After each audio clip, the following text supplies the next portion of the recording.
हमारी गलतियों के लिए हम ही जिम्मेदार होते हैं और इसे हमें ही भुगतना पड़ता है। लेकिन कभी कभी एक छोटी सी गलती भी काफ़ी भारी पड़ जाती है। लेकिन अगर कोई ऐसी गलती हो जाए जिसे हम मरने के बाद भी सालों से भुगत रहे हों तो ऐसा ही कुछ हुआ था सुधाकर के साथ। बात करीबन 15 साल पुरानी है। सुधाकर जलगांव का रहने वाला 26 साल का लड़का था और वह पुणे के एक प्राइवेट कंपनी में जॉब करता था। उसे वहाँ जॉब करते हुए तकरीबन 6 साल हो चुके थे। वह ज़्यादातर पुणे में ही रहता था, जहाँ पर उसने एक किराए का फ्लैट ले रखा था और वह कम ही जलगांव आता था, साल में एक बार, और वह भी दिवाली के समय। लेकिन इस बार वह मई के महीने में छुट्टी लेकर जलगांव आया हुआ था और आने की वजह ये थी कि उसके शादी के लिए रिश्ते आए हुए थे। कुछ एक दो रिश्ते पसंद भी थे और वहीं पर बात चल रही थी और सब कुछ ठीक रहा तो इस दिवाली तक शादी करने की भी तैयारी थी। सुधाकर जलगांव कुछ 15 दिनों तक रुका।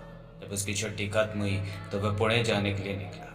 उस रात उसकी बस तकरीबन 11 बजे की थी, लेकिन कुछ काम का बहाना करके वह घर से 8 बजे ही निकल गया। दरअसल उसे शराब पीने का शौक था, या यूँ कहें कि उसे लत थी।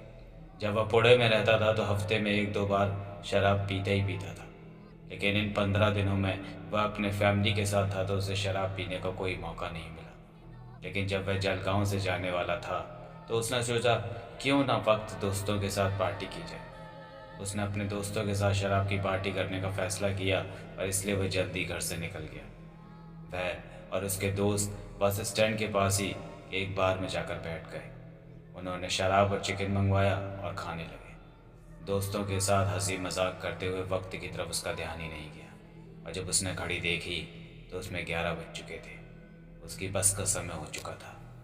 वह हड़बड़ाहट में अपने दोस्तों से विदा लेते हुए बस स्टैंड की ओर दौड़ा, लेकिन वह जब तक वहां पहुंचता बस निकल चुकी थी और बस स्टैंड पूरी तरह से खाली था। अब ना तो वहां कोई स्टाफ मौजूद था और ना ही कोई प्रवासी।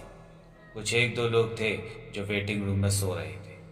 वह अगली बस के बारे में जानने के लिए यहाँ वहाँ घूमने लगा। उसे यहाँ वहाँ घूमता देख एक रिक्शा वाला उसके पास आया। कहाँ जाना है भाई?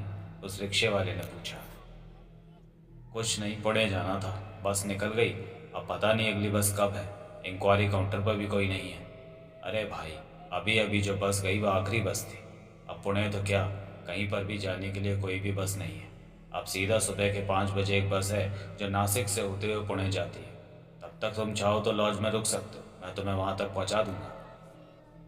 नहीं नहीं, सुधाकर ने कहा, मैं यहीं बस स्टैंड पर रुक लूंगा, धन्यवाद। और इतना कहकर वह स्टैंड की वेटिंग रूम की ओर चल पड़ा। उसे लग रहा था कि वह रिक्शा वाला उससे झूठ बोल रहा है ताकि वह उससे भाड़ा वसूल सके और लॉज वाले से कमीशन, क्योंकि उसे याद था कि कुछ सालों पहले वह ऐसी ही आधी रात को एक बस से पुणे गया हुआ था। हालांकि उसे उस बस का सही टाइम नहीं मालूम था कि बस कितने बजे की थी। अब तो वह घर भी नहीं जा सकता था क्योंकि उसने शराब पी रखी थी। हालांकि उसने इतनी भी शराब नहीं पी थी कि वह होश में ना हो, लेकिन उसकी गंध से घर वाले पहचान लेंगे, इसलिए वह घर नहीं जा सकता था। उसने तय किया कि वह कुछ देर उस बस का इंतज़ार करेगा और अगर बस ना भी आई तो सुबह के 5 बजे की बस तो है ही। वह वहीं किसी बेंच पर बैठकर वक्त निकाल लेगा, क्योंकि 5 बजने में समय कितना बचा था। इसके बाद सुधाकर उस बस का इंतज़ार करते हुए यहाँ वहाँ घूमता समय बिताने लगा। देखते ही देखते रात के 1 बज गए, लेकिन कोई बस नहीं है। वह समझ गया कि उसे वहीं स्टैंड पर बैठकर रात गुजारनी पड़ेगी और इसके लिए वह मन ही मन तैयार हो गया। अब उसे नींद आ रही थी और वह सोना चाहता था। तभी डिपो से हेडलाइट की रोशनी आई। कोई तो बस थी जो चालू हुई थी, जिसे सुधाकर ने देखा। वह ऐसे ही जिज्ञासावश उस बस के पास गया और देखा कि उस बस के बोर्ड पर लिखा था जलगांव पुणे बस। वह मन ही मन खुश हो गया। अब उसे स्टैंड पर रात नहीं गुजारनी पड़ेगी। लेकिन फिर भी तसल्ली के लिए उसने ड्राइवर से पूछा कि क्या ये बस पुणे जाने वाली है, तो ड्राइवर ने सिर्फ हाँ में सिर हिलाया। इसके बाद वह अपनी बैग लेकर बस में चढ़ गया। वह शायद पहला ही प्रवासी था, क्योंकि बस पूरी तरह से खाली थी। लेकिन उसे क्या, उसे तो अब आराम से बैठना था। उसने एक अच्छी सी सीट देखी और उस पर बैठ गया। उसके कुछ देर बाद वह गाड़ी धीरे धीरे भरने लगी। उसमें कई सारे पैसेंजर बैठने लगे। एक बुजुर्ग कपल, एक औरत जिसके साथ 3 बच्चे थे, एक लड़का और एक लड़की, जिनकी शायद नई नई शादी हुई थी। ऐसे ही तकरीबन 12-13 लोग उस बस में चढ़ गए। कुछ देर बाद बस अच्छी खासी भर गई। बस के अंदर पूरी तरह अंधेरा था, तो किसी का भी चेहरा साफ साफ दिखाई नहीं दे रहा था। लेकिन चहल पहल से समझ में आ रहा था कि बस लगभग भर चुकी थी। सुधाकर को वहाँ एक अजीब बात महसूस हुई। उस बस के अंदर इतने लोग होने के बावजूद भी वहाँ काफ़ी खामोशी थी। कोई भी किसी से बात नहीं कर रहा था। सब ऐसे खामोश बैठे थे जैसे सबको सांप सूंघ गया हो। सुधाकर को इस बात से आश्चर्य तो हुआ, लेकिन उसने इस बात पर ज़्यादा ध्यान नहीं दिया और कुछ ही देर बाद बस चल पड़ी। धीरे धीरे बस जलगांव के बाहर निकल गई। उसके कुछ देर बाद कंडक्टर उसके पास आकर खड़ा हो गया। सुधाकर ने खराड़ी बाईपास की टिकट के लिए कहा तो कंडक्टर बोला, तुम्हें आखिरी स्टेशन की टिकट ही मिलेगी। यह गाड़ी अब वहीं रुकेगी। खराड़ी बाईपास और आखिरी स्टॉप कुछ ज़्यादा दूर नहीं था, इसलिए इस पर सुधाकर ने कुछ नहीं कहा और टिकट ले ली। रास्ते से तेजी से चलते वक्त खिड़की से ठंडी हवा सुधाकर को सुला रही थी। कुछ देर बाद उसे झपकी लगने लगी और वह कब गहरी नींद में चला गया उसे पता ही नहीं चला। लेकिन रात के तकरीबन 3 बजे अचानक लोगों की चीखों से सुधाकर की नींद खुल गई। वह डर के मारे जाग गया। उसे लगा जैसे बस को कुछ हो गया और लोग चीख रहे हैं। वह चीखें ऐसी थी जैसे लोग मर रहे हैं। लेकिन जैसे ही वह हड़बड़ा जागा, वहाँ किसी तरह की कोई आवाज़ नहीं थी, कोई हलचल नहीं थी, सब कुछ खामोश था। उसे क्या हुआ कुछ समझ नहीं आया गहरी नींद में होने के कारण, और बस के अंदर की लाइट चालू बंद होने के कारण पहले तो कुछ साफ साफ दिखाई नहीं दिया। उस चालू बंद होती लाइट की वजह से उसे ठीक से देखने में भी तकलीफ हो रही थी। लेकिन जैसे ही उसकी आंखें और मन स्थिर हुआ, उसके दिल की धड़कन मानो रुक सी गई। उसकी सांस अटक गई और कलेजा मुंह तक आ गया। गाड़ी किसी सुनसान जगह पर खड़ी थी और उसके सामने कंडक्टर खड़ा था, जिसका आधा चेहरा किसी चीज से कुचला जा चुका था। उसकी एक आंख उसके चेहरे पर लटक रही थी और उसके कपड़े पूरी तरह से खून से सन चुके थे। यह नज़ारा देख वह डर गया। कंडक्टर के साथ क्या हुआ, कैसे हुआ, उसे कुछ समझ नहीं आया। लेकिन जैसे ही उसने सामने की सीट की ओर देखा, वह और भी ज़्यादा डर गया। खिड़की के पास बैठे उन दोनों बुजुर्ग कपल का सिर ही गायब था और उनकी सीट पर खून ही खून फैला हुआ था। सुधाकर डर के मारे उठ खड़ा हुआ, लेकिन तभी एक और डरावना दृश्य देखकर उसकी सांस अटक गई। ड्राइवर अपनी सीट से उठकर उसकी ओर आ रहा था और उसकी गर्दन बीच में से आधी कटी हुई थी और वह एक तरफ झुक गई थी। उसके शरीर पर कांच धंस चुके थे और उसके कपड़े भी खून से सने हुए थे। कटे फटे लोग उसके सामने चल रहे थे। ये देख सुधाकर काफी ज्यादा डर गया। उसे कैसे भी करके बस से बाहर निकलना था, लेकिन उसकी बाजू वाली खिड़की पर लोहे की रॉड लगी हुई थी, जिसकी वजह से वह वहां से भाग नहीं सकता था। दरवाजे के पास कंडक्टर और ड्राइवर खून से लथपथ खड़े थे, इसलिए वह बस के पिछले भाग की ओर भागा। लेकिन पीछे भागते वक्त उसने देखा कि बस के अंदर कोई भी जिंदा इंसान नहीं था। सब कटे फटे और खून से सने हुए थे। किसी का सिर फट चुका था तो किसी की गर्दन मुड़ चुकी थी और हर कोई खून से लथपथ था। बस की फर्श से लेकर छत तक खून ही खून था। लेकिन हाँ, वहाँ कोई चीख या चिल्ला नहीं रहा था। सब खामोशी से सुधाकर को देख रहे थे। सुधाकर अपनी जान बचाने के लिए बस के आखिरी सीट की ओर जा पहुंचा, जहां एक कांच की बड़ी सी खिड़की थी। बाहर निकलने के लिए अपने हाथों से उस खिड़की के कांच को तोड़ने की कोशिश करने लगा। वह जोर जोर से उस पर हाथ मारने लगा और जब उसने पीछे मुड़कर देखा तो सारे मरे हुए लोग अपनी अपनी सीट से खड़े होकर उसकी ओर बढ़ रहे थे। सुधाकर का दिल तेजी से धड़कने लगा और उसकी सांस भी ऊपर नीचे होने लगी। उसके हाथ पैर कांपने लगे, जिस वजह से कांच तोड़ते वक्त उसका जोर नहीं लग रहा था, लेकिन फिर भी वह तोड़ने की कोशिश कर रहा था। लेकिन तभी किसी ने उसका पैर पकड़ा और उसे खींचते हुए बस के मंझले भाग में ले गया। बाकी मुर्दा लोग धीरे धीरे उसके पास घेरा बनाकर खड़े हो गए और उसे दबोचने लगे। उन मुर्दों का खून सुधाकर के शरीर और चेहरे पर गिर रहा था, जैसे वह उसे खून में नहलाना चाहते हो। धीरे धीरे उसकी सांस अटकने लगी और फिर अचानक उसकी आंखों के सामने अंधेरा छा गया। सुबह तकरीबन 9:30 बजे शनिवार पेठ पुलिस चौकी पर फोन आया, जिसमें हवलदार विजय को बताया गया कि बस डिपो की एक बस में एक आदमी बेहोश मिला है। उसके बाद विजय अपने साथी चंद्रकांत को लेकर बस डिपो गया, जहां एक पुरानी जंग लगी टूटी फूटी बस के अंदर सुधाकर बेसुध होकर पड़ा हुआ था। उसके सिर पर चोटों के निशान थे और कपड़ों पर काफ़ी धूल मिट्टी लगी हुई थी, जैसे उसे वहां घसीटा गया। उसके बाद विजय ने एम्बुलेंस का इंतज़ाम कराकर उसे अस्पताल पहुंचाया। जब सुधाकर को होश आया तब उसने उस रात घटी सारी बातें हवलदार विजय और चंद्रकांत को बताई। उन्होंने उसकी बातों को सुना और फिर बाहर आ गए। उनके साथ उस डिपो का एक कर्मचारी भी मौजूद था। जब वे तीनों बाहर आए तब उस कर्मचारी ने कहा, साहब, मुझे लगता है कि वह आदमी सच बोल रहा है। वह हमें जिस बस में मिला वह वही जलगांव पुणे की बस थी जिसका 3 साल पहले भीषण हादसा हो गया था। और वह हादसा इतना भीषण था कि उस हादसे में उस बस के ड्राइवर और कंडक्टर सहित सारे प्रवासियों के चीथड़े उड़ गए थे। सुधाकर की बात का चंद्रकांत को तो भरोसा था, लेकिन विजय को नहीं। इसलिए विजय ने कहा, अरे कहाँ तुम उस शराबी की बातों में आ रहे हो? तुमने देखा नहीं उसने कितनी शराब पी रखी थी? इस पर चंद्रकांत ने कहा, नहीं विजय, मुझे नहीं लगता कि वह झूठ बोल रहा है या शराब के नशे में बोल रहा है। अगर वह शराबी झूठ बोल रहा है या नशे में है तो रात के 1 बजे बस का निकलना, 3 के करीब उसका एक्सीडेंट होने जैसी बात उसे कैसे मालूम? और तो और वह जलगांव से यहाँ तक उस बस में कैसे आया? अरे भाई, वह कोई जलगांव से नहीं आया होगा। डिपो का वह एक कबाड़ खाना है, जहाँ कबाड़ हुई बस खड़ी रहती है। वह जुआरी और शराबियों का अड्डा है। रात को कई सारे शराबी वहाँ इकट्ठा होते हैं। ये भी वहीं शराब पीने गया होगा और किसी ने इस बस की दुर्घटना के बारे में बताया होगा और वही बकबक वह अपने साथ कर रहा है। या फिर जुआरियों ने उसे पीटा होगा और कोई कार्रवाई ना हो इसलिए सुनी सुनाई कहानी वह हमें बता रहा है। उसे ठीक होने दो, उसके बाद उल्टा लटका कर 2 डंडे पड़ेंगे तो सब सच सच बोल देगा। अभी के लिए छोड़ो उसे, इससे भी ज़्यादा ज़रूरी काम है हमारे पास। इसके बाद विजय और चंद्रकांत चौकी के लिए निकल गए और बस का कर्मचारी अपने डिपो। लेकिन उसी दिन दोपहर के 3 बजे फिर से विजय को अस्पताल से फ़ोन आया कि डिपो के अंदर जो आदमी बेहोश मिला था उसकी हार्ट अटैक से मौत हो गई है। इसके बाद फिर से विजय उस अस्पताल में गया। उसने सुधाकर के घर वालों को इन्फॉर्म करने के लिए उसका पता ढूंढा। उसके लिए विजय ने उसकी बैग को और उसके कपड़ों को खंगाला। तब शर्ट की ऊपरी जेब में विजय को एक टिकट मिला जिस पर लिखा हुआ था आखिरी स्टॉप। रात के तकरीबन 1 बज रहे थे।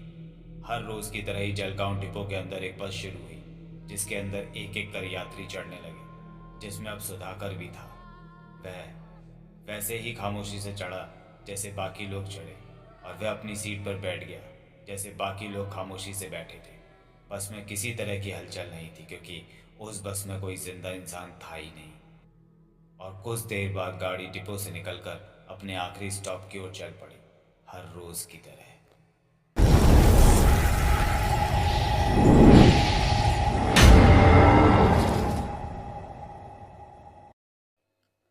मैं पेशे से एक डॉक्टर हूँ और पेशेंट्स का ध्यान रखना हमारी जॉब ही नहीं होती बल्कि रिस्पॉन्सिबिलिटी भी होती है। पर हर एक पेशेंट एक जैसा नहीं होता। पहले जब मैं एक छोटे शहर के हॉस्पिटल में काम करता था, मैं छोटा और नया था। इस प्रोफेशन में मुझे कुछ ही दिन लगे अपने कलीग और पेशेंट से परिचित होने में। 4 और डॉक्टर्स थे। हम सब अपनी head of the department Mrs Shalini को रिपोर्ट करते थे। उनको इम्प्रेस करना थोड़ा मुश्किल था। सच कहूँ तो हर डॉक्टर उनसे बहुत डरता था।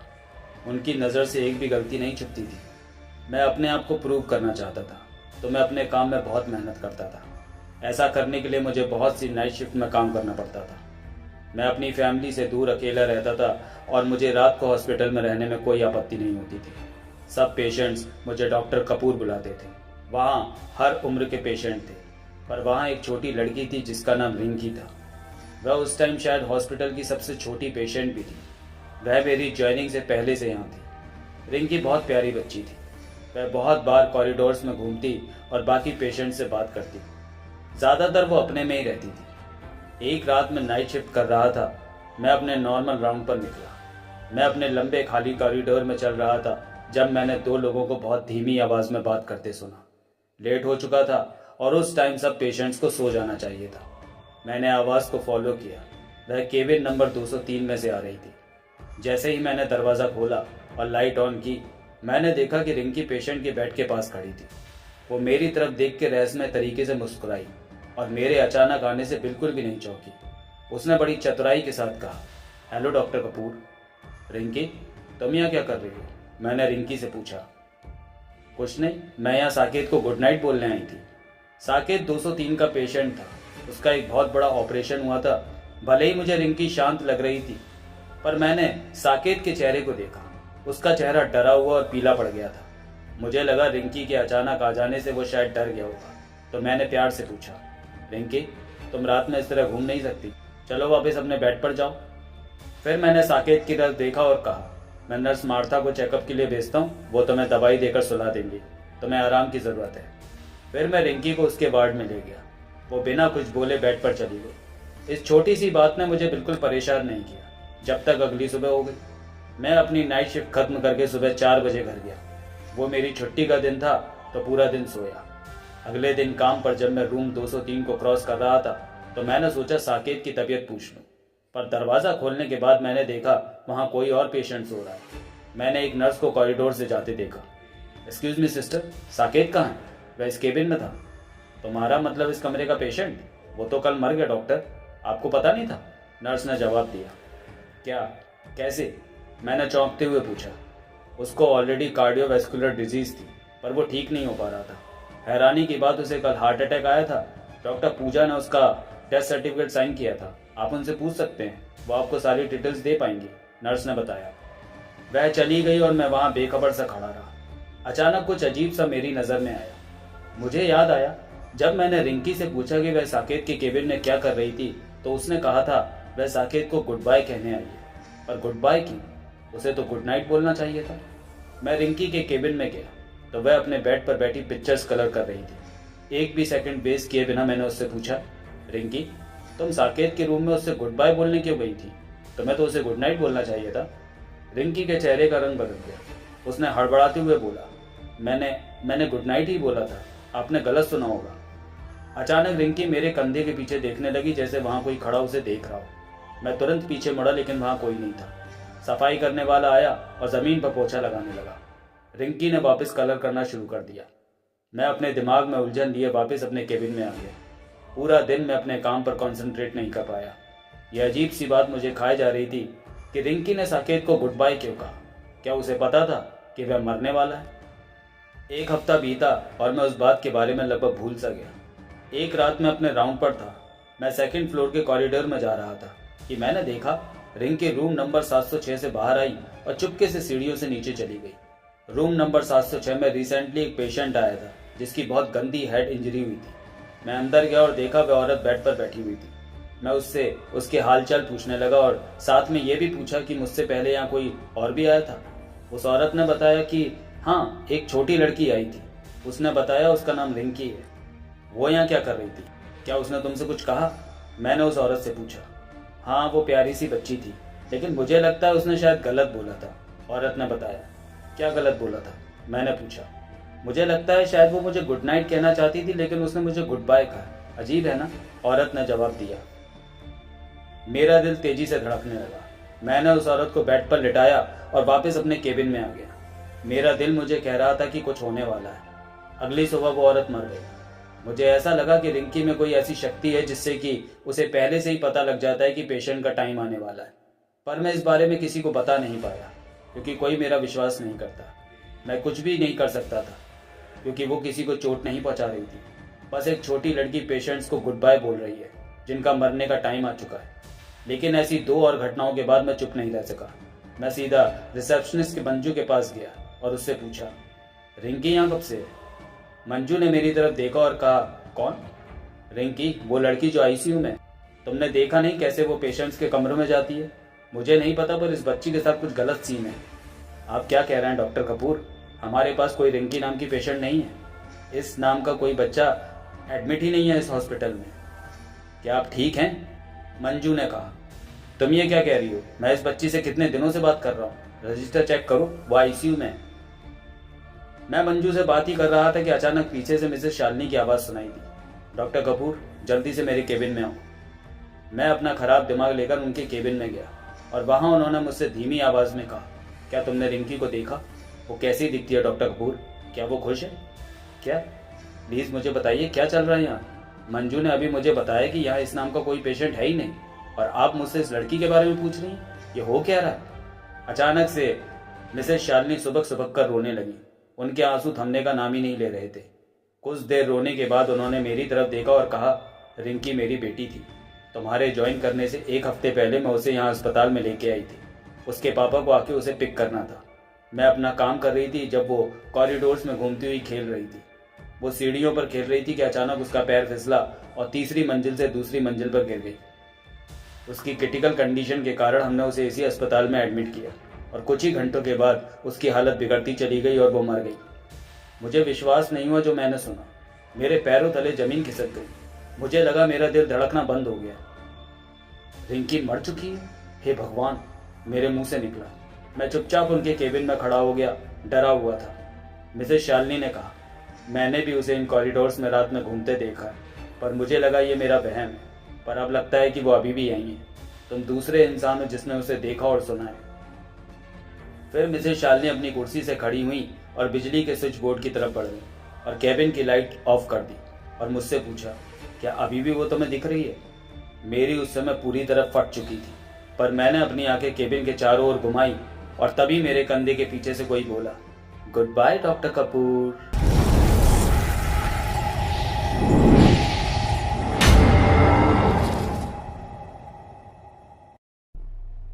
गुरुवार की शाम थी जब मैंने अपनी शिफ्ट की आखिरी डिलीवरी ली।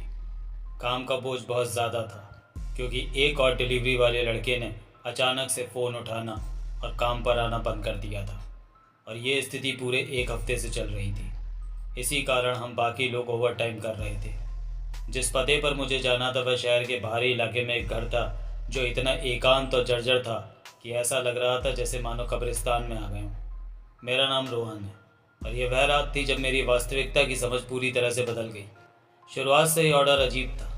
एक बड़ा पिज़्ज़ा बिना किसी स्पेशल टॉपिंग्स के, पेमेंट कैश ऑन डिलीवरी और साथ में नोट जोड़ा गया था, पिज़्ज़ा डाइनिंग टेबल पर छोड़ दें। ऑर्डर अजीब था, लेकिन मैंने अपनी ज़िंदगी में ऐसे बहुत से अजीब ऑर्डर देखे थे। मैंने अपने बाइक को घर के सामने ले जाकर रोका। मुझे लगा कि कहीं मैं गलत एड्रेस पर तो नहीं आ गया, इसलिए मैंने एक बार फिर जीपीएस चेक किया, लेकिन जीपीएस भी वही लोकेशन दिखा रहा था। मैं बाइक से उतरा और पिज़्ज़ा बॉक्स हाथ में लेकर घर के दरवाजे की तरफ बढ़ गया। मैंने दरवाज़ा खटखटाया, लेकिन अंदर से कोई भी आवाज़ नहीं आई। मैंने एक बार फिर से दरवाज़ा खटखटाया, लेकिन इस बार भी कोई आवाज़ नहीं आई। मैं सोच में पड़ गया। उसके बाद मैंने दरवाजे को ज़ोर से खटखटाया तो अचानक से दरवाज़ा खुलता चला गया। मैं डरते डरते अंदर घुसा और आवाज़ लगाई, लेकिन कोई जवाब नहीं। मैं काफ़ी डरा हुआ था।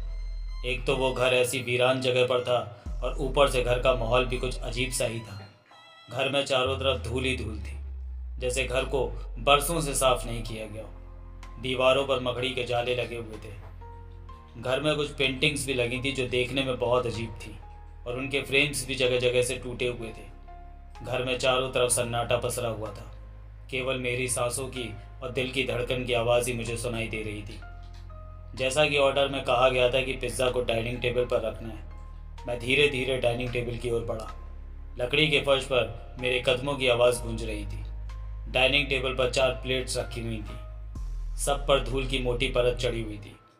मैंने पिज़्ज़ा को डाइनिंग टेबल पर रखा कि अचानक मुझे अपने पीछे कुर्सी के सरकने की आवाज़ सुनाई दी। मैं काफ़ी डर गया। मेरी सांसें मेरे गले में ही अटकी रह गईं। मैं पलट के देखना चाहता था, लेकिन मेरा शरीर जैसे जाम हो गया था। फिर भी हिम्मत करके मैं पलटा तो मेरी आंखें फटी की फटी रह गईं। दीवारों पर जो पेंटिंग्स थी वो बदल चुकी थी। उनकी जगह कुछ अजीबोगरीब चेहरों की पेंटिंग्स थी जो देखने में काफ़ी भयानक थी, और उन चेहरों पर एक अजीब सी रहस्यमयी मुस्कान थी जो मेरे वजूद को हिलाए दे रही थी। मैंने किसी तरह अपने आप को संभाला और दरवाजे की तरफ दौड़ा। मैं जल्द से जल्द वहाँ से निकलना चाहता था, लेकिन जैसे ही मैंने दरवाज़ा खोलना चाहा, दरवाज़ा लॉक हो चुका था। मैंने काफ़ी कोशिश की, लेकिन दरवाज़ा नहीं खुला। मुझे लगा मानो मेरे शरीर से जान निकल गई। मुझे समझ नहीं आ रहा था कि इस स्थिति में मैं क्या करूं। मैं वापस कमरे की तरफ पलटा और अचानक पूरा कमरा अजीब अजीब आवाज़ों से गूंजने लगा। आवाज़ें इतनी भयानक थीं कि मुझे अपने कान बंद करने पड़े, लेकिन आवाज़ों का आना कम नहीं हुआ। मैं पसीने से तरबतर हो रखा था कि तभी अचानक किसी औरत की आवाज़ मेरे कान में सुनाई दी, खाना खत्म हो जाना चाहिए। और तभी एक छोटे बच्चे की हंसने की आवाज़ आई, मासूम सी, लेकिन उस हंसी में दुष्टता भरी हुई थी। दीवारों पर परछाइयाँ नाच रही थीं। वो परछाइयाँ मानवी तो थी, लेकिन पूरी तरह से नहीं। मैं डर के मारे पीछे हटने लगा और मेरी पीठ डाइनिंग टेबल से टकराई। मैं पलटा तो देखा डाइनिंग टेबल पर जो पिज़्ज़ा का डिब्बा रखा था वो खुला हुआ था और उसमें पिज़्ज़ा नहीं बल्कि मांस के टुकड़े पड़े हुए थे। मैं घबरा गया। उन मांस के टुकड़ों से ऐसी भयानक बदबू आ रही थी कि मुझे उबकाई आने लगी। मुझे उस कमरे में कोई दिखाई नहीं दे रहा था, लेकिन फिर भी मैं अनदेखी चीज़ से अपनी जान की भीख मांगने लगा। और अपने आप को बख्श देने को कहा। तभी अचानक महिला की आवाज़ तेज़ हो गई और बच्चे की हंसी की आवाज़ कमरे में तेज़ी से गूंजने लगी। अचानक मुझे ऐसा लगा जैसे कमरा बुरी तरह से हिल रहा हो। तभी दीवार पर लगी एक तस्वीर ज़मीन पर गिर पड़ी, जिसमें एक बूढ़ा आदमी, एक लंबी सी औरत और एक छोटी बच्ची थी, जिनकी आंखें ही नहीं थी बल्कि आंखों की जगह पर गोल गड्ढे बने हुए दिखाई दे रहे थे। तभी दीवारों पर दिखने वाली परछाइयाँ गायब हो गई और बच्चे के हंसने की आवाज़ जैसे हवा में घुल गई। कमरे का सारा माहौल अचानक से शांत हो गया था। एक अजीब सा सन्नाटा फिर से कमरे में पसर गया था। मैं उस डाइनिंग रूम में अकेला था। तभी एक छोटी लड़की मेरे सामने खड़ी दिखाई दी, जिसकी उम्र लगभग 7 साल होगी और जिसकी आंखों की जगह गोल गहरे गड्ढे थे। उस छोटी डरावनी सी बच्ची ने मुझसे पूछा, क्या तुम भी हमारे साथ डिनर करना चाहोगे? उसकी आवाज़ में एक मासूमियत थी। मैं उसकी बात का जवाब न दे पा रहा था, न ही हिल पा रहा था। लड़की की आंखें, जो खाली गड्ढों जैसी थी, मेरी आत्मा को खींचने की कोशिश कर रही थी। मुझे ऐसा लग रहा था जैसे मुझे कैद कर लिया गया। मैं नहीं कर सकता, मुझे जाना होगा, मैंने कहा। लेकिन आप हमारे मेहमान हैं और खाना भी ख़त्म नहीं हुआ है, लड़की ने कहा।